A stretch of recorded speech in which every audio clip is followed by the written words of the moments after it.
Locomoção dos bebês, andar, engatinhar, como é que é esse desenvolvimento do bebê? Bom, hoje eu estou aqui conversando com a Maile Graciosa, doutora em fisioterapia, que vai falar tudo sobre a locomoção dos bebês. É algo que é super importante, é uma dúvida de muitos pais, né? Eles não sabem como tem esse desenvolvimento do bebê, como se dá isso e como estimular também o seu bebê. Bom, eu estou esperando aqui a doutora Mali entrar para a gente começar esse bate-papo que vai ser incrível e a gente vai falar bastante sobre todo o desenvolvimento do bebê para que como a gente vai fazer, como é que dá, como é a autonomia desse bebezinho. Então a doutora Maile já está a postos aqui comigo e eu vou conversar com ela sobre esse tema que é incrível e muito importante para a sua vida. Bom, vou chamar aqui a doutora Maile. Oh, meu Deus do céu.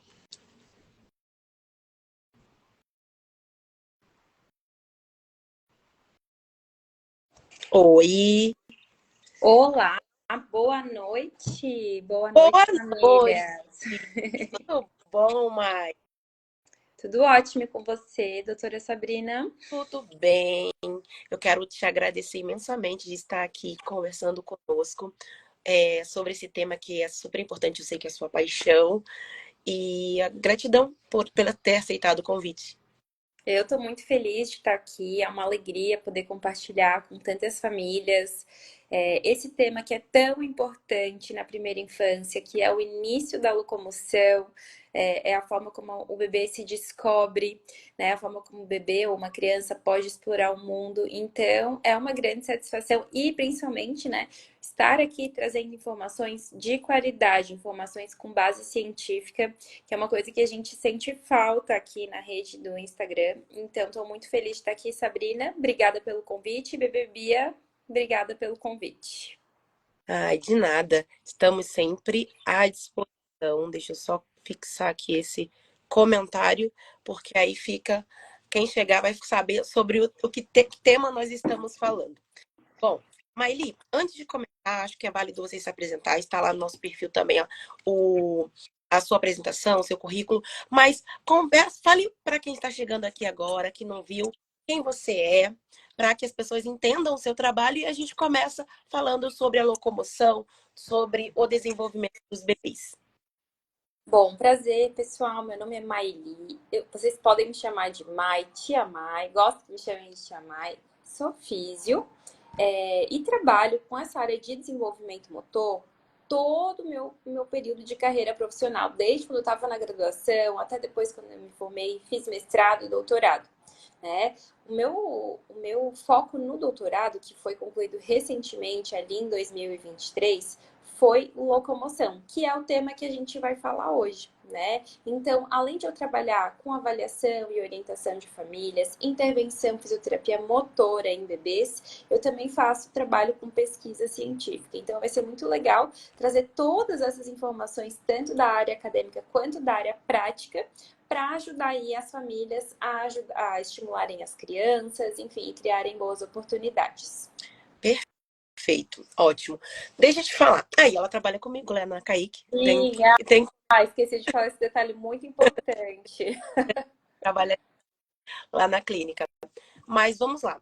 Vamos começar pelo começo. O que é locomoção, né? Vamos falar no popular, porque as pessoas normalmente a gente, né, tem mania, o profissional de saúde, de falar difícil, mas o que é se locomover e por que a locomoção vamos dar, dos bebês é tão importante? Locomoção é uma capacidade, é uma ação. É a capacidade de um bebê ou de uma pessoa, porque nós também nos locomovemos, de se Sim, deslocar de um ponto para outro. Basicamente, locomoção é isso, tá? No primeiro ano de vida, por que isso é tão importante? Então, a gente passa de um bebê que é um bebê recém-nascido, que não tem condições de se movimentar, até um bebê que vai crescendo, vai ganhando movimento e consegue se movimentar. Então, a locomoção ela é o primeiro grande marco de autonomia da criança, onde a criança pode escolher aonde ela quer ir, o que que ela quer fazer, né? E explorar o ambiente, né? Então, ele é muito importante na primeira infância. Também a gente sabe hoje que o início da locomoção dá um boost no cérebro do bebê. E isso está associado ao quê? Ao fluxo óptico. Quando a criança se desloca sozinha, ou se arrastando, ou engatinhando, tanto faz a forma, o fluxo óptico que é gerado, as informações que vão passando pelo olho do bebê, ativam áreas específicas do cérebro que estão relacionadas à percepção visual. Né? Então, a gente tem benefícios que vão também para o corpo do bebê, né? E também em outras áreas do desenvolvimento, como cognitivo, né? Então, a gente vê uma criança que começa a mexer em lugares diferentes, a comunicação da família muda com essa criança. Então, a gente vê cascatas de desenvolvimento na área da linguagem, na área cognitiva, além dessa questão da autonomia. Sim. E é tão importante, né? Eu vejo hoje que, assim, né, pulando um pouco para crianças mais velhas, eu trabalho em um hospital e me choca, muitas das vezes a criança tem uma escada, uma maca, e aí é para a criança subir aquela escada e subir na maca. E aí eu vejo que dá um bug, assim, sabe? E aí ela não consegue processar. Então, você falando aqui, não, locomoção, ela ativa outras partes do cérebro. E é isso, eu vejo que criança, uma situação simples, ela não consegue, parece que ela tem uma dificuldade, né? E tô falando de crianças neurotípicas, né? Então, como é importante isso lá desde muito pequenininho. E assim, quando acontece esse início dessa locomoção, né? Eu tenho esse exemplo de crianças mais velhas, mas quando acontece esse início da locomoção nessas crianças? Bom, a gente pode começar falando de idade de início de locomoção, né? E como acontece o início da locomoção, ou seja, quais são os comportamentos que um bebê pode usar quando ele começa a se locomover, tá? Quando a gente pensa em idade, é muito interessante trazer essa orientação para a família, que a janela de idade, ela é muito grande. Tem bebês que começam a se locomover entre 4 e 5 meses. Assim, o mais cedo que eu já vi em casos que eu atendi foi 5 meses, mas a gente tem relatos de bebês que começam a se locomover com 4 meses, né? Então, 4, 5, 6, 7, 8, 9, 10. E a gente coloca assim, como um limite para tentar procurar uma avaliação com um profissional da fisioterapia, por exemplo, se o bebê com 11 meses não se locomove de nenhuma forma, nem se arrastando, nem engatinhando, tá? Então, a gente tem essa janela ampla. E o que, que varia de um bebê para o outro? A forma como eles começam a se locomover. Então, a gente tem bebês que começam a se locomover se arrastando, com a barriga encostada no chão, igual uma minhoquinha, né? Fazendo esse movimento assim. E tem bebês que começam a se locomover engatinhando, então se locomovendo com peso sobre as duas mãos e os dois joelhos em 4 apoios, né? O 4 apoios que a gente chama de tradicional. E a gente também tem os bebês que começam a se locomover fazendo variações do 4 apoios tradicional. Vou trazer um exemplo. O mais comum, né, variar entre arrastar, engatinhar sobre 4 apoios tradicional e o 4 apoios modificado ou assimétrico, que seria o bebê apoiar as duas mãos no chão, um joelho e um pé, né, e tracionando. E algumas vezes também a gente vê alguns bebês engatinhando de bumbum, né? Então, a criança na posição sentada, usando a perna, né, para se propulsionar e para se deslocar pelo ambiente. Tá? A gente vê essas variações e é interessante comentar, Sabrina, que a gente não tem uma regra, né? A gente não tem uma regra do que é certo, como que é certo iniciar a locomoção. É isso que eu Tá? algum que é de, assim, uma posição que é de sinal de alerta, entendeu? Tem alguma que é algum sinal de alerta ou não? No início da locomoção, a princípio não, mas é importante eu trazer um esclarecimento maior sobre isso. Vamos fazer algumas ponderações, tá? Primeiro, nem todo bebê vai se arrastar para depois engatinhar. Alguns bebês vão se arrastar e depois engatinhar. Outros bebês vão direto engatinhar. E esse engatinhar, quando eu tô falando de, às vezes, um quatro apoios modificado e um engatinhar de bumbum, né? Tá. Então, a gente vê a palavra variabilidade, uma variabilidade no surgimento de comportamentos no início da locomoção. E tá tudo bem se esse bebê não se arrastou de barriga para baixo e foi direto para engatinhar. Tá tudo bem. Aí a gente tem esses comportamentos que não são tão típicos, tão comuns, como, por exemplo, o bebê que se engatinha só de bumbum, Uhum. né? Ou o bebê que faz comportamento só assimétrico. O que é mais comum, Sabrina? É mais comum que os bebês engatinhem de formas variadas, mas em algum momento eles comecem a engatinhar no quatro apoios tradicional. Isso é o mais comum e isso é o mais interessante, tá? Às vezes a gente vê um bebê que não faz esses comportamentos. Aí, por exemplo, um bebê que só engatinha de bumbum, né? Vamos pensar nesse bebê. Tá. A gente precisa, pelo menos, avaliar essa criança para entender o porquê que ela faz esse comportamento. Porque muitas vezes pode ser só comportamental. Tá. Pode ser aquela criança que não gostava de brincar de barriga para baixo, foi criando uma série de padrões de comportamento e ela não se sentia motivada a engatinhar de barriga para Como se baixo. fosse um vício posicional, assim. Como se Oi?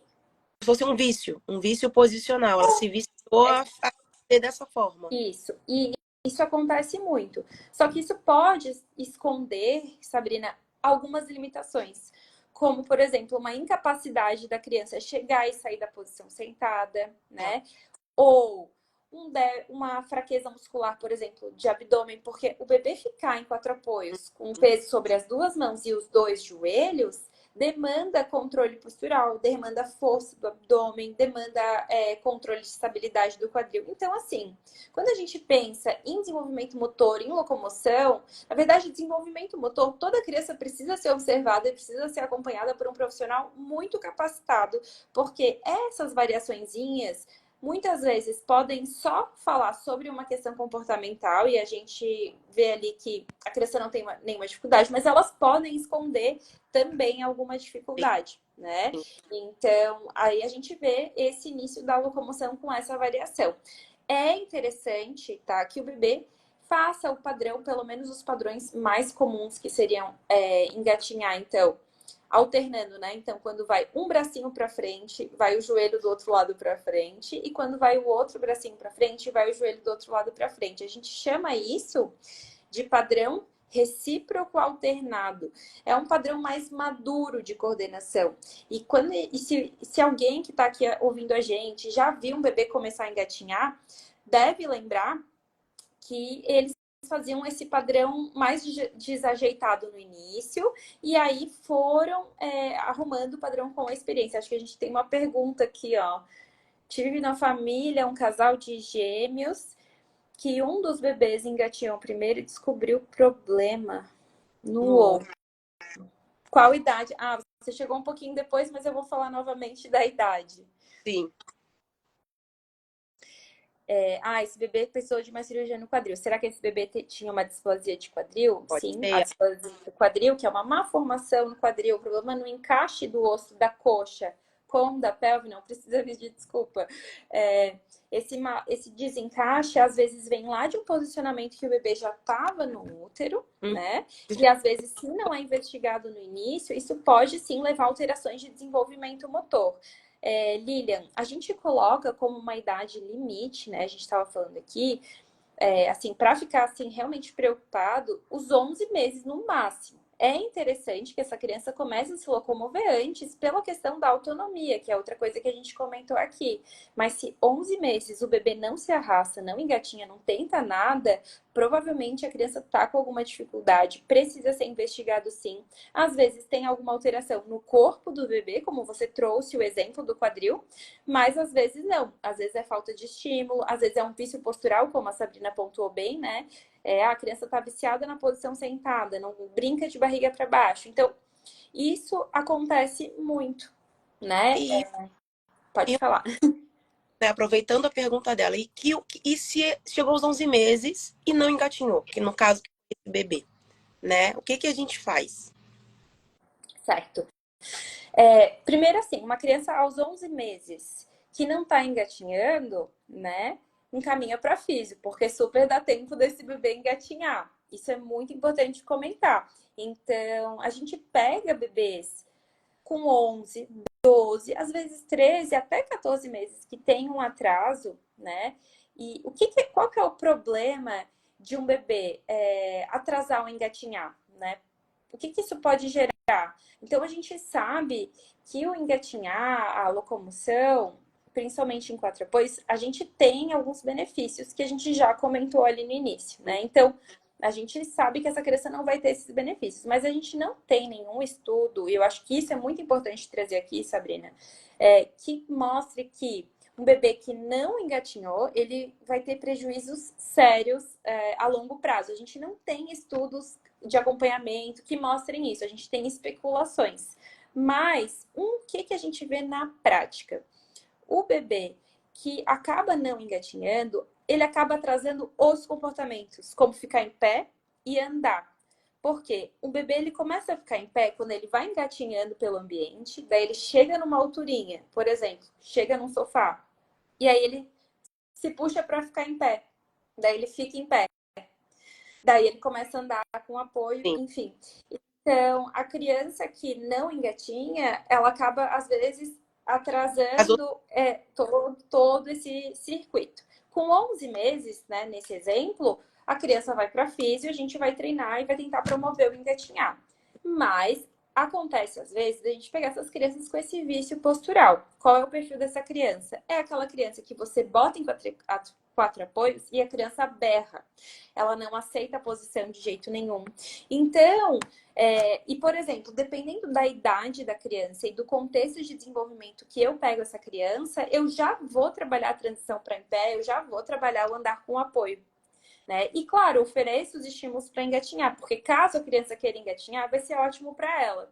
Mas, daí, para não gerar um atraso maior, a gente acaba indo para outros comportamentos. Acho que a Lilian colocou mais uma pergunta para gente. sim. Me preocupo com a minha bebê que está com 40 dias. Ela mais tempo acho que ela fica com mais tempo com as pernas encolhidas. Essa postura é normal e até qual idade? Lilian, é muito difícil eu conseguir te dar uma resposta sem observar a sua bebê. Mas a gente sabe que os bebês, eles têm aquilo que a gente chama de tônus flexor, que é uma postura de ficar mais encolhidinho mesmo, tá? De ficar com as perninhas mais encolhidinhas, com os bracinhos mais encolhidinhos. E isso a gente chama de fisiológico, é um tônus fisiológico, tá? Por exemplo, não sei em qual postura o seu bebê fica com essas pernas mais flexionadinhas. Então, 40 dias é um bebê que é quase um recém-nascido ainda, né?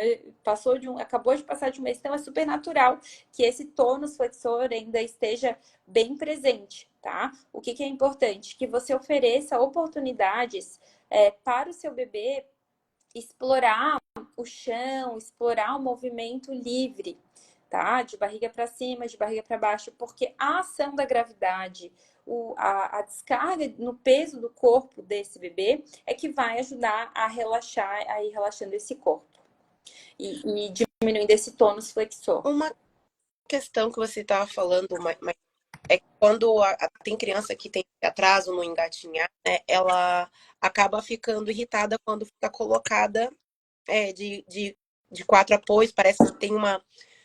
Você falou de. Parece que o abdômen não está tão preparado, esqueci a palavra, com tônus. E aí, Uhum. eu ia perguntar, então por isso a importância do tummy time. Muito bom. O tummy tá perfeito, né? Então, assim, por que a gente bate tanto na tecla de começar a colocar um bebê de barriga para baixo desde os primeiros dias de vida, né?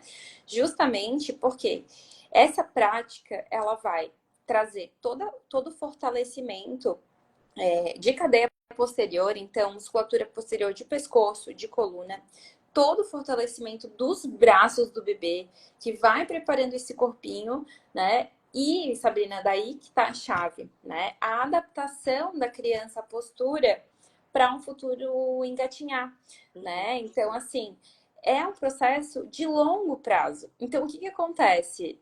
Às vezes, essa prática de tummy time, que é colocar o bebê para brincar de barriga para baixo, ela é negligenciada, porque é muito difícil para a família, se a família não for muito bem orientada, é muito difícil para a família entender como isso vai ajudar o bebê. É por isso que nós, profissionais, temos que orientar bem as famílias, né?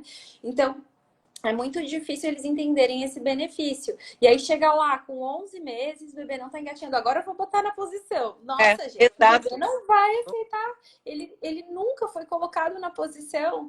Ele não teve essa experiência, ele não teve essa oportunidade. Então, por isso que é importante colocar na posição. E aí, Sabrina, aproveitando o gancho da tua pergunta, né, que eu acho que é interessante trazer aqui para as famílias, que tipo de oportunidades que vão fazer a diferença para o início da locomoção, seja se arrastando ou seja engatinhando. Boa noite, Dai, bem-vinda.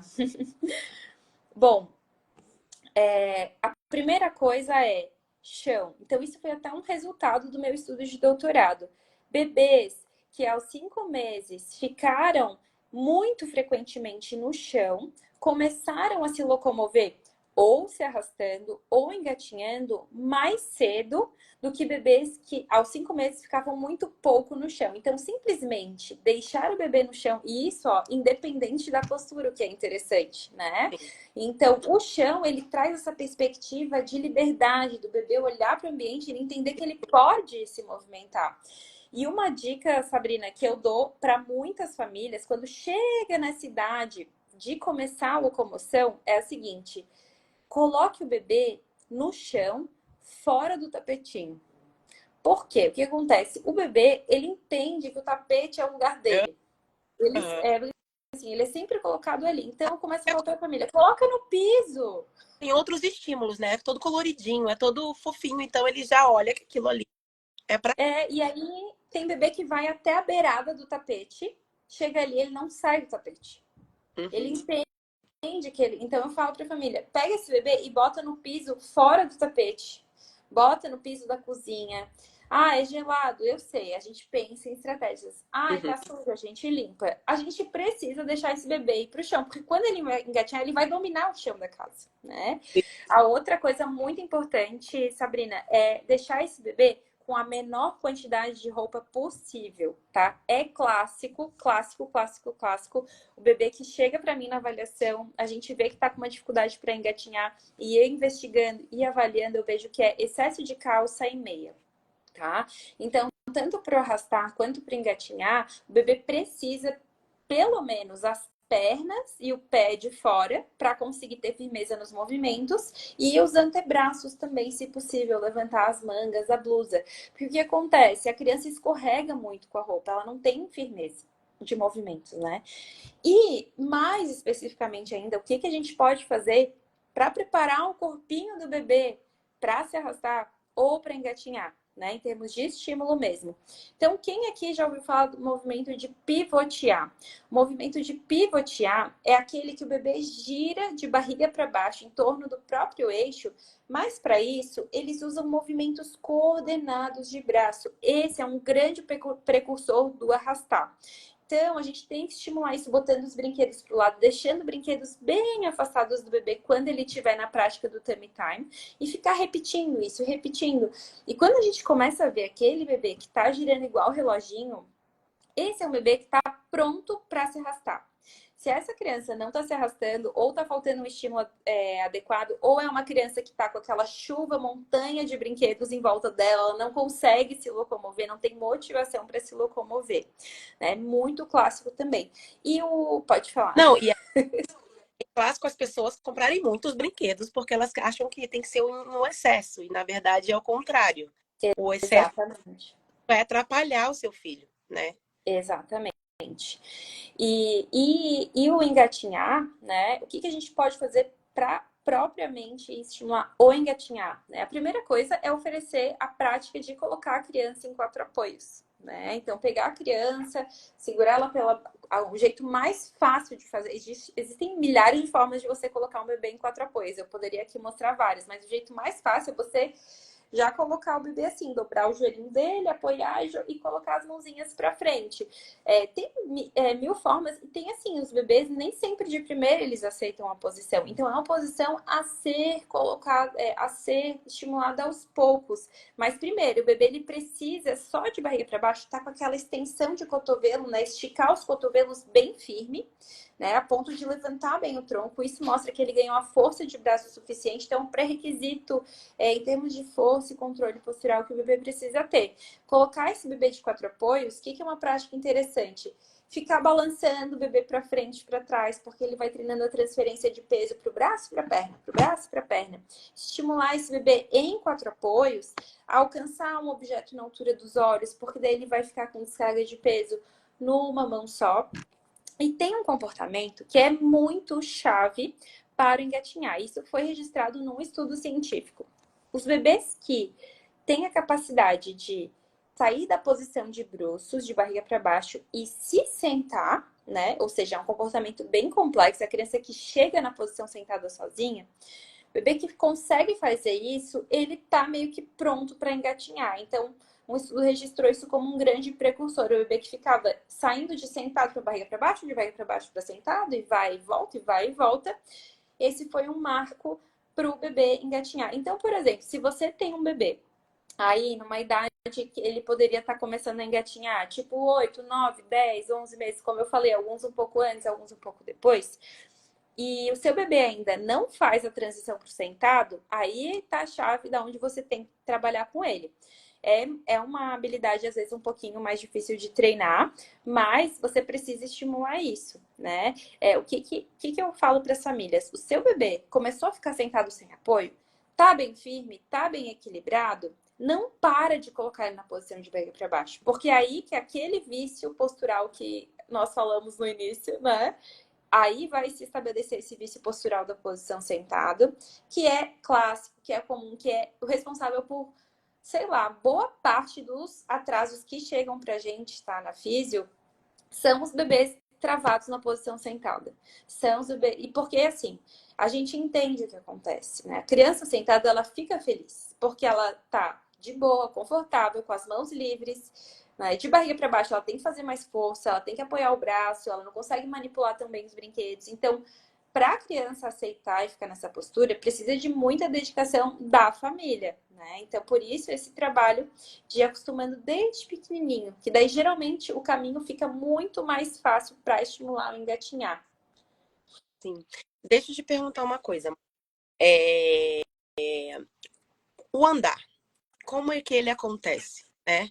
As pessoas às vezes acham que é de uma hora para outra, né? Algumas entendem o processo. Eu gosto de agora fazer um parênteses do que eu falo bastante, que é o desfraude, que eu falo que as pessoas falam que vou desfraudar meu filho. Aí eu falo, você não andou o seu filho, ele que andou. Foi um processo dele. Eu gosto sempre de fazer essa comparação. Entendi. Porque a pessoa fala assim, eu desfraudei meu filho. Não, eu falei, você não vai desfraudar. Você não fala que eu andei meu filho. Não, ele andou, ele adquiriu habilidades para andar. E esse andar, quando ele acontece? Como ele acontece? Ele seria a cerejinha do bolo da locomoção? Ele seria o final, o ponto final? Perfeito, Sabrina. Até o cereja do bolo, acho que é assim, é o comentário perfeito, porque olha que interessante, né? Só para ilustrar isso, o quanto o andar é a coisa mais importante na cabeça da família, né? Então a gente viu no meu estudo que os bebês que os pais acreditavam que desenvolvimento motor é um processo natural que não precisa de estímulos, então os pais que achavam que é só deixar acontecer naturalmente, os bebês demoraram mais para andar, foram andar ali numa média de 14 para 15 meses. Olha. E os bebês cujos pais acreditavam que o bebê precisava de estímulo para andar, né? Andaram ali perto de 12 meses.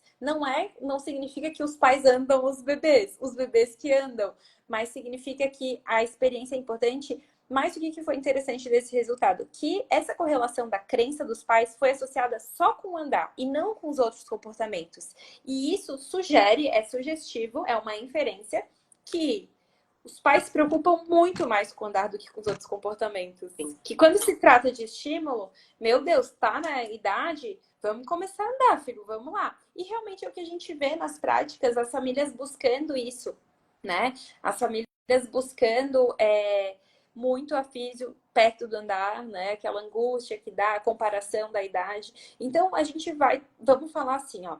O processo até o andar sem apoio, ele é muito longo, tá? Ele começa com um andar com apoio. Então, a gente vai começar falando do andar com apoio. Uhum. E quando e como uma criança começa a andar com apoio? Quando a gente fala de idade, tá? O andar com apoio, ele tá muito, muito conectado com o engatinhar. Porque é o que eu comentei. O bebê começa a engatinhar, daí ele vai chegar no sofá da casa dele. Aí ele chegou lá no sofá, se coloca ajoelhado, se coloca em pé, começa a brincar em pé. E aí ele começa eventualmente a andar com apoio. De modo geral, o andar com apoio começa depois do engatinhar. Se a gente fosse falar numa previsão de tempo, tem bebês que demoram 3 a 4 semanas depois do engatinhar para começar a andar com apoio. Tem bebês que no mesmo dia que começam a engatinhar andam com apoio, tá? E tem bebês que andam com apoio antes do engatinhar. Por que isso acontece? Como isso acontece? De modo geral, os bebês que começam a andar com apoio antes de engatinhar é porque os pais colocavam muito na posição em pé. Tem algum problema?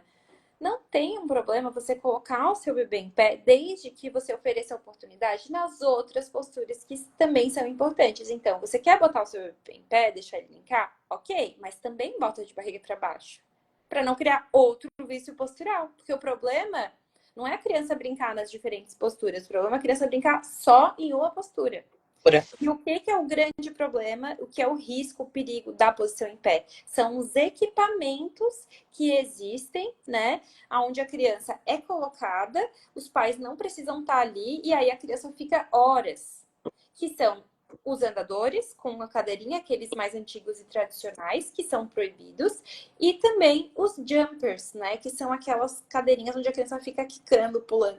Então, isso sim é péssimo, porque a criança vai ficar um tempão. Agora, você colocar o bebê uns segundinhos, botar uns minutinhos e tirar, não vai prejudicar. Deixa eu E aí, coisa só claro, para esquecer. Aqueles negócios que tem tipo uma mochilinha que vai segurando a criança assim como fosse. Mas aquilo é bom? a mochilinha do fofinho para cair com a cabeça ou o Tem, suporte de peso com a mão? tem, mas não era isso, mas também eu queria saber. E aquele. Não, um que é tipo uma mochilinha, e aí vem a criança com uma cordinha e o adulto fica segurando, puxando ela assim de cima. É tipo um Uma suporte malha- de peso. Hã? É tipo um suporte de peso. A gente chama isso de suporte de peso na físio, por exemplo. A gente tem esteiras que a gente usa.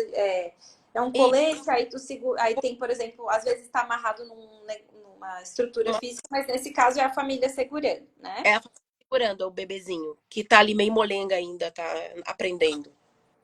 Mais interessante isso do que, por exemplo, é 1000 vezes mais interessante isso do que você colocar o seu bebê no andador. Colocar o bebê no andador não é interessante, né? Não, e nunca. Esse tipo de material, vamos chamar assim, de, enfim, equipamento, enfim, de dispositivo auxiliar, ele faz um suporte de peso no corpo do bebê. Então, ele pode auxiliar a criança a fazer ali os passinhos. Na fisioterapia, para vocês terem uma ideia, a gente usa o suporte de peso corporal para treino de marcha na esteira, com crianças com deficiência, por exemplo. Né? Então, é uma estratégia que é inteligente, só que ela não é necessária, né? Para bebês que estão ali explorando a casa. O que é mais interessante? O que é mais interessante são as alturinhas que tem em casa, porque a criança vai chegar na posição 100% sozinha, tomando conta do próprio peso. Eu não diria que isso é contraindicado, e nem diria que isso vai prejudicar, porque ninguém vai aguentar ficar um tempão carregando o bebê ali, né? Então vai ser uma coisa muito pontual. Então, assim, às vezes a família, mas eu quero experimentar, então calma. Então, vamos experimentar, sim, o que você já comprou às vezes também, né? Mas sempre lembrando que o mais relevante para o desenvolvimento da criança é o que ela vai conseguir fazer 100% sozinha, explorando o ambiente. Então, essas experiências elas têm que predominar. Sobre as almofadinhas, né? A gente tem capacete de almofadinha, que eu já vi, Hum?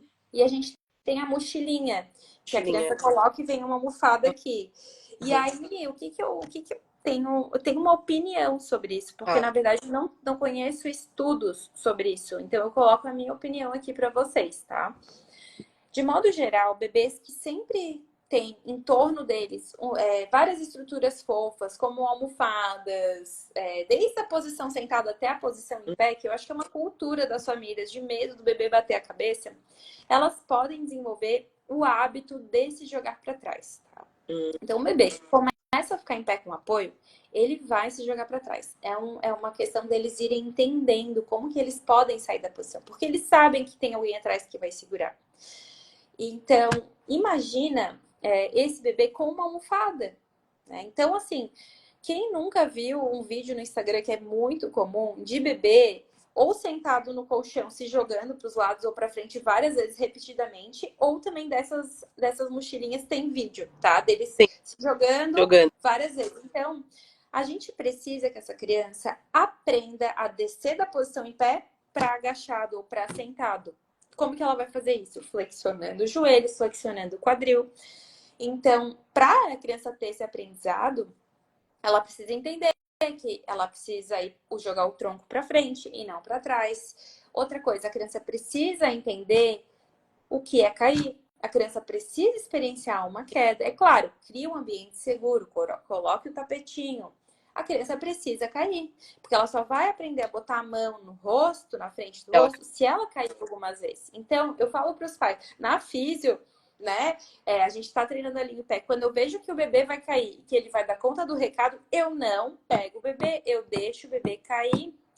Né? Então, o que que eu faço? Eu puxo o quadril para trás, pro tronco e para frente, ele botar a mão. Isso eu faço. Mas eu deixo o bebê cair na sessão de físio, porque é essa experiência que prepara a criança para a vida real. Porque a vida real é o bebê, depois que ele começa a andar, ele vai cair, sei lá, 100 vezes a cada não sei quantos minutos. Tem um estudo que fala isso.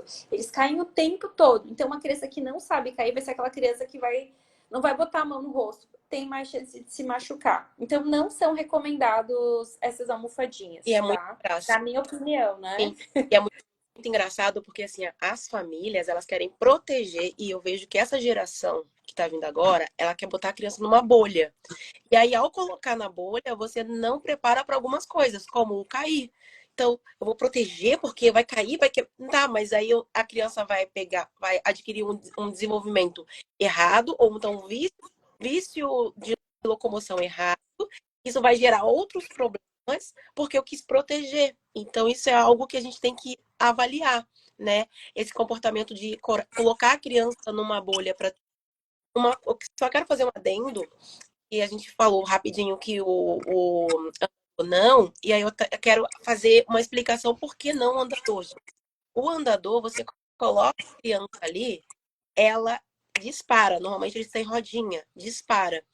Eu vou dizer uma experiência minha. Eu, Sabrina, já recebi na emergência criança que disparou o andador desceu escada abaixo, abriu uma porta porque era um sobrado e a criança foi parar no meio da rua. Essa criança sangrou a cabeça e foi parar na UTI. Então, a mãe ficou tremendo na emergência e ela falou: Eu já quebrei esse andador, foi o pior presente que eu ganhei da vida. Então, assim, é algo que é proibido pela Sociedade Brasileira de Pediatria. Eu não sei por que ainda raios tem andador vendendo. Então, para quem Porque não tem decreto. o andador tem as questões do desenvolvimento, que a Maili está explicando, mas tem toda uma questão também que ele pode gerar um traumatismo craniano na criança, né? Se a criança cair, bater com a cabeça, porque a criança pega a velocidade com aquilo. Então, nada de andador, tá bom? É...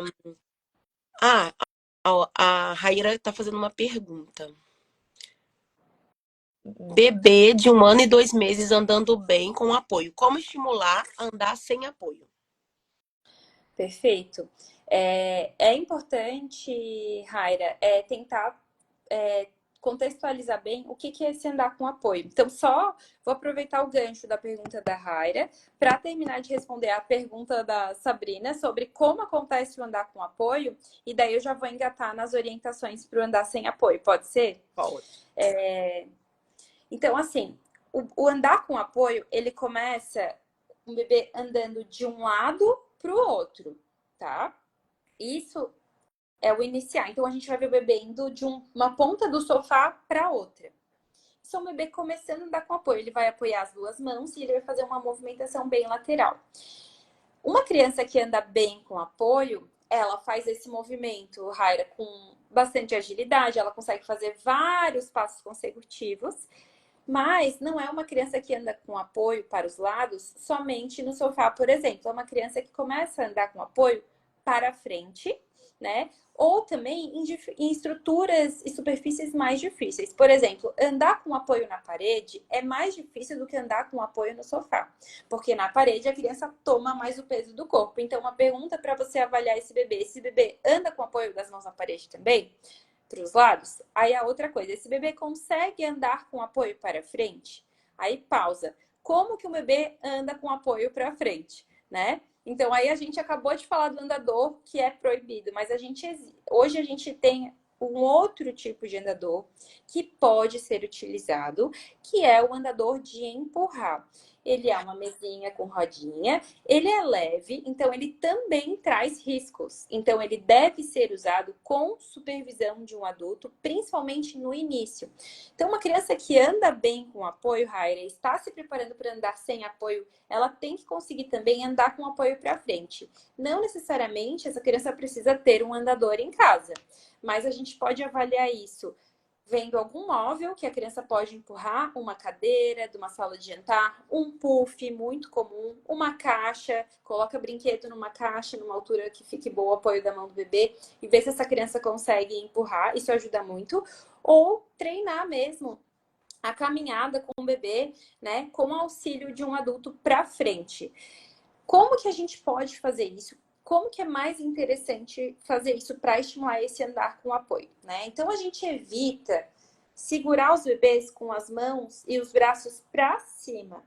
De modo geral, quando a gente faz isso, o bebê fica totalmente bambo, ele joga totalmente o peso na nossa mão e ele dá os passos de qualquer jeito. Então, não é um treino efetivo, né? E o bebê que só consegue andar assim para frente, com apoio, isso significa que ele talvez não esteja com andar com apoio tão bem, né? Um sinal bem interessante.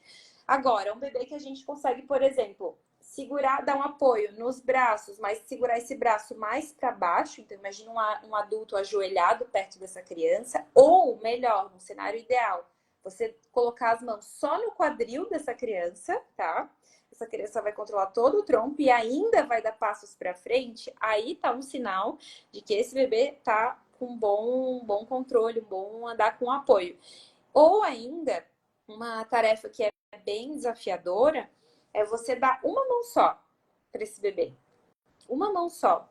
Ou às vezes deixar ele agarrar só esse dedinho. Uhum. Se essa criança consegue caminhar com uma mão só, aí tá um sinal de que ela. E assim, com firmeza, que a gente vê que não é aquele bebê que tá bambo, que os passinhos estão muito desajeitados, daí sim, tá? É sim um sinal de que talvez esse bebê esteja se preparando para o andar sem apoio.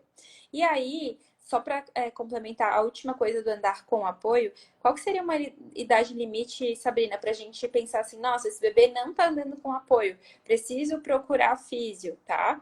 Seria aí no máximo 12 meses. Um bebê com 12 meses que não tá andando com apoio é um ponto de atenção. Tá? É importante encaminhar para fisioterapia, para avaliação, para ver o que está acontecendo. Às vezes é só uma coisinha, é só uma orientação familiar, às vezes é o tamanho do sofá que tem na casa, os móveis, porque acontece, tá? Então já avaliei, por exemplo, um casal de gêmeos, né? E os dois começaram a engatinhar mais ou menos juntos. Só que o menino andou e a menina atrasou ficar em pé e o andar. E aí eu fui investigar para tentar entender. A menina era bem mais baixinha que o menino. E os móveis na casa eram altos. Ela não alcançava. Então, como que a gente trabalhou com essa menina? A gente teve que trazer alturinhas para casa dela que ela alcançasse. E aí, rapidamente, ela já começou a se colocar em pé e rapidamente ela já começou a andar também, né? Então, olha só como o ambiente é E importante. como é importante o profissional estar atento aos detalhes do ambiente, né? Só aquela, olhei aqui o caminhar. Não, você tem que ter um tempo para conversar com a família para entender esse ambiente, né? Perfeito. Então, e aí agora, respondendo a Raira, né? E já aproveitando para puxar o gancho para falar do andar sem apoio. Uhum. Né? Então, assim, primeiro falando de idade, né? É interessante que entre 15, até no máximo 15 meses, a gente veja o bebê dando tentativas de andar sem apoio. Então, acho que você trouxe um caso de um bebê de 14 meses, né? É interessante entender há quanto tempo esse bebê já anda com apoio. A janela, gente, de idade do andar com apoio para o andar sem apoio, ela pode ser muito grande, tá? O andar com apoio, ele está muito mais próximo do engatinhado que do andar sem apoio. E isso é muito difícil da família entender, porque eles começam a ver o bebê andando com apoio, e eles pensam assim, meu bebê já vai começar a andar, tá se preparando para andar, tá ficando pronto para andar. E aí eles se frustram, porque às vezes demora 6 meses, tá? Assim, de modo geral, eu já vi vários bebês que demoraram 6 meses ou às vezes até um pouquinho mais para andar sem apoio depois de começar a andar com apoio. E alguns mais rapidinho, assim, mas aí é perfil de bebê também. Tem aquele bebê que é mais corajoso, que é mais furacão, que vai atrás de tudo, né? Então, vamos imaginar esse cenário do bebê que já tá andando com apoio super bem, consegue andar com apoio na parede, consegue andar com apoio para frente. O que a gente pode fazer, então, para ajudar esse bebê a andar sem apoio, né? Uma dica que faz muita diferença, tá? É montar um cenário de alturinhas com uma distância. Então, por exemplo, você deixa o sofá da casa da família, aí você pega 2 cadeiras da sala de jantar e você coloca um pouquinho afastado do sofá. Inicialmente, há uma distância que o bebê apoia uma mão no sofá, apoia a outra mão na cadeira e vá De um... passando de uma alturinha para outra, né? E aí a gente vai fazendo o quê? Conforme a gente... E no início eles ficam com medo. Vocês vão ver, se fizerem isso na prática, eles vão, mas não vão. Bota a mão e volta. Então a gente acha aquela distância que não é difícil suficientemente que o bebê desista de fazer, que ele consiga, mas que não seja fácil demais também. E aí o que a gente faz, Raira? A gente vai afastando essas alturinhas e a criança começa a treinar isso, tá? É uma atividade que funciona muito, muito, muito, muito. Outra atividade que eu adoro recomendar é o varal de atividades. O que a gente faz? A gente pega um barbante ali e amarra, né, as 2 pontas em lugares altos da casa que fique mais ou menos na altura dos olhos do bebê ou mais acima ainda. E aí a gente tenta trabalhar a posição em pé sem apoio. Como que a gente faz isso? Né? A gente pode pendurar nesse barbante balão, grampo, papel. Às vezes eu coloco os livrinhos dos bebês assim Uhum. pendurados. Assim, qualquer coisa, gente, porque a gente sabe que o bebê ele se interessa, cada bebê tem o seu interesse, então tem que achar isso, né? Então eu coloco essas atividades e aí eu coloco o bebê em pé de frente para o varal, né? E aí aí deixo a criança ali, às vezes a criança fica batendo no balão, fica puxando alguma coisa. E aí o que eu faço? Eu começo início dando suporte mesmo pro bebê, inicialmente aqui embaixo das axilas, né? O que eu faço? Eu começo a descer a minha mão. Conforme a criança vai se entretendo na brincadeira do varal de atividades, ela vai ficando ali, vai se distraindo. O que eu faço? Eu vou descendo a minha mão. Se você conseguir, né? Pensando nesse exemplo dessa criança que você trouxe, e você desceu a mão embaixo do joelho dessa criança e ela ficou ali, isso mostra que ela tá com ótimo controle postural, né? Na posição em pé sem apoio, ela já tá começando a ficar pronta. Às vezes você solta uma mão. O que é muito comum, né? Essa fase da transição para o nascer sem apoio, eles têm muito medo. Muito medo. Outra atividade que funciona muito é brincar com a criança de costas para a parede, em pé. Você pega a criança e você coloca ela de costas para a parede, em pé e de frente para um adulto. E ficar de costas na parede é uma coisa muito fácil. Eles conseguem fazer isso com 9 meses, a maioria dos bebês, tá? Aí, Só que eles vão ficar com medo. Às vezes eles botam a mão para trás, assim. Eles Uhum. ficam assim, meu Deus, como assim eu tô em pé sem a mão? Pra gente ver como existe uma dependência psicológica mesmo.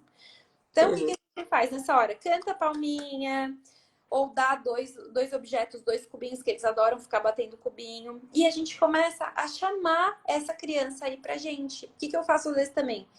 Eu puxo a criança pela roupa, sutilmente, claro. Uhum. Eu vou dando uns puxõezinhos na camiseta da criança, para ela simplesmente ir jogando peso pro corpo dela e ela ir sentindo. Às vezes, numa dessas, o bebê fica um pouquinho sem apoio, né?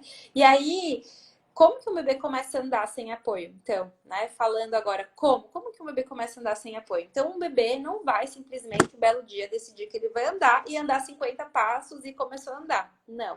O bebê vai começar dando poucos passos. 1, 2, 3 passos. De modo geral, eles vão começar a dar passos de uma alturinha para outra. Por isso a estratégia do sofá. Pode. Mas o mais comum mesmo é o bebê ir em direção a um adulto, em direção principalmente à mãe ou ao pai. É o mais clássico, né? Então a gente precisa oferecer essa oportunidade de o bebê estar brincando em pé. Oi. Família, né? Interação com a família. Se o bebê fica só jogado ali com tablet, primeiro que ele não vai estar desenvolvendo outras coisas, né? Exato. É bem comum. Ah, coloca o bebezinho lá, o bebê só fica e ele não tá explorando o mundo, não tem um outro humano com ele, né? Fazendo Exato. E a atividades. motivação, né, que uma criança tem com os pais é incomparável. Então, assim, eu na físio, né, assim, atendendo uma criança que tá para andar independente, que a gente está treinando, eu falo pros pais, ele não vai começar a andar comigo, ele vai começar a andar com vocês, eu só tô preparando o corpinho dele. Então, assim, e de modo geral é assim que acontece. Eu passo esses exercícios, esse que eu vou falar agora para vocês, e daqui a pouco eu recebo um vídeo no meu WhatsApp. Tia, deu certo! Né? Que é o quê? A criança está em pé de costas para a parede. Você chama a criança, fica longe, não dá a mão. Ela vai tentar pegar a mão, você não vai dar a mão. E você chama, vem, filho, vem. E aí, um passo, dois passos, ele vai se jogar em direção ao seu colo. E assim a criança começa a ganhar confiança. Ela vai tentando. Uma atividade, gente, assim, ó, que eu vejo que funciona em, sei lá, 70% dos casos é o pai e a mãe, um de frente para o outro, os dois sentados no chão. E eu recomendo que façam essa atividade se tiver uma grama, se tiver uma areia de praia. Teve um bebê que eu atendi que ele tinha muito medo, que a gente botou um colchão não, um edredom fofo no chão. É que assim, o instável, né, o fofo, ele é mais difícil. Porém, a criança se sente mais segura. Então, tem muita criança que começa a andar no fofo, mesmo sendo mais difícil, né? Então, os dois, um de frente para o outro, e você começa a botar o bebê de frente para um, né? Dá um empurrãozinho, o bebê vai, dá um empurrão. E no início você faz bem fácil, você até dá um auxílio para o bebê. E aí vai repetindo, repetindo, repetindo, até que em algum momento a criança começa a dar ali um passinho, sem tocar a mão, já é uma vitória. Dar objetos para as mãos dos bebês ajuda muito. Ajuda muito, muito, muito, muito, né? Então, viu que essa criança está em pé com apoio? Enfia coisa na mão dela. Dá uma bola grande para ela ter que usar as duas mãos. Dá um objeto pequeno para cada mão. Bate palminha, enrola essa criança, porque é a dependência psicológica da mão que precisa. E o que eu vejo, assim, ó, Raira, que funciona muito também é caminhar muito com uma mão só, muito com uma mão só. Porque caminhar com uma mão só é diferente do que caminhar com as duas mãos, o braço do bebê para cima. Com uma mão só, quem já fez isso alguma vez com um bebê que está aprendendo a andar, sabe que é difícil para o bebê.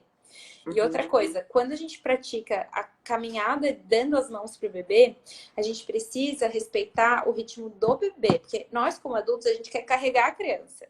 Sim. Isso pode ser feito na correria do dia a dia, mas não é um estímulo. Oi, Tudo Sá. tem que ser no nosso tempo, né? Então, e aí isso E assim, e tem que deixar eles, porque quando eles começarem a andar, eles têm que entender que eles têm que dar um passinho e retomar o equilíbrio, dar outro passinho, e se a gente vai é, na nossa velocidade, gente, não dá, a gente tem que descer ao mundo do bebê, por isso a gente tem que se ajoelhar, vai ralar o joelho no chão?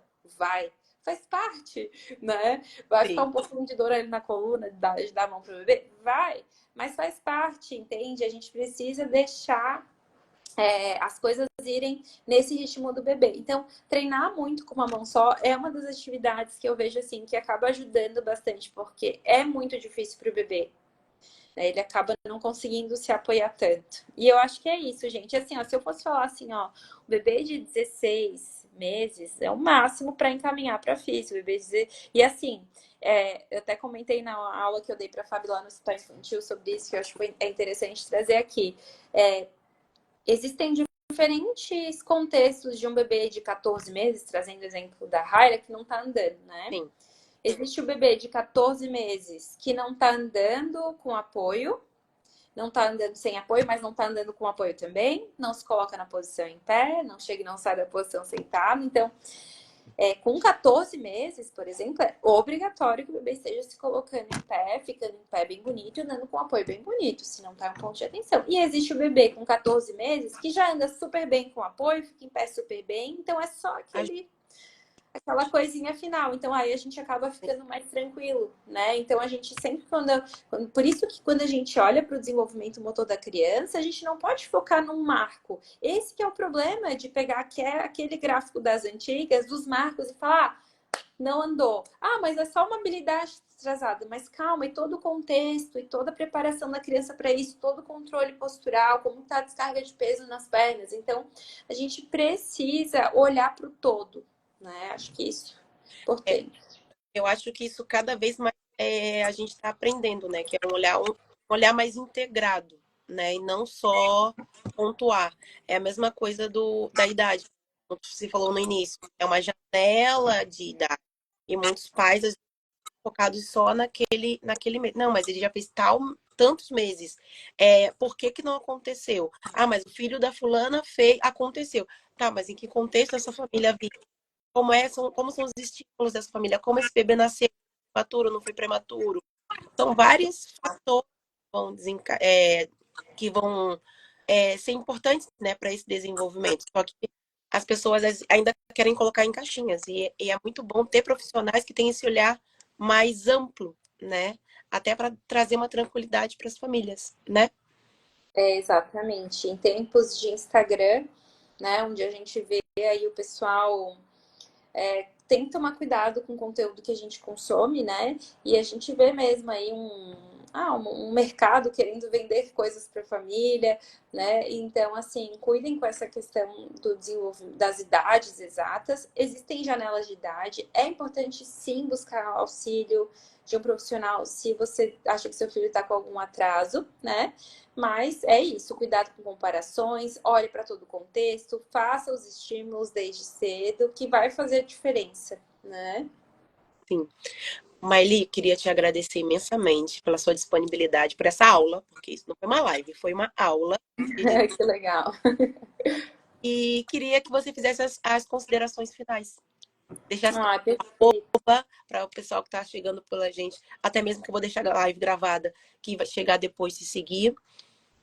Show. Muito obrigada, Sabrina e Bebê Bia, por estar aqui falando para esse público lindo. Obrigada a vocês que acompanharam a gente aqui até o final da live. Dizer que desenvolvimento motor é muito além de marcos motores e detecção precoce de alterações no neurodesenvolvimento. Desenvolvimento motor é sobre a vida da criança, é sobre a criança estar no mundo, explorar, brincar, se reconhecer como um ser competente, ser capaz de fazer aquilo que ela quer no mundo. Então, gente, é importante sim a gente olhar para isso, a gente falar sobre esse tema e a gente trazer cada vez mais esse olhar contextual, com base na ciência e com muito respeito às crianças e às famílias. Me sigam no maigraciosa.fisio. Eu trago conteúdos com base científica. No meu Linktree vocês acessam um curso gratuito que eu fiz no YouTube com orientações ainda bem específicas sobre esse tema e outros temas também do desenvolvimento motor. Muito obrigada, Sá. De nada. Um beijão. E para quem está vindo também do Instagram da Mai, a Bebebia é uma inteligência artificial que é uma assistente virtual para mães, que ajuda a tirar dúvidas, né, sobre maternidade. Isso é uma amiga para as mães que estão nesse momento puerpério, de crianças até, na verdade, para mães com crianças até 3 anos. Então, também sigam a gente tem várias dicas, tem lives semanais todas as terças-feiras, e estamos também fazendo bastante conteúdo de qualidade. E eu, Sabrina, sou nefrologista pediátrica, diretora técnica da empresa, e faço a acurácia dos conteúdos, né? Acredito também que os conteúdos têm que ser com base científica e não só jogar no Google por aí e a gente pegar conteúdos que não são adequados, porque o desenvolvimento da criança, a pediatria é algo sério e a gente precisa levar com seriedade. É isso. Muito obrigada, viu? Um beijão. Boa noite a todos. Boa noite, Mai. Um beijo, gente. Boa noite. Boa noite. Tchau. Tchau, tchau.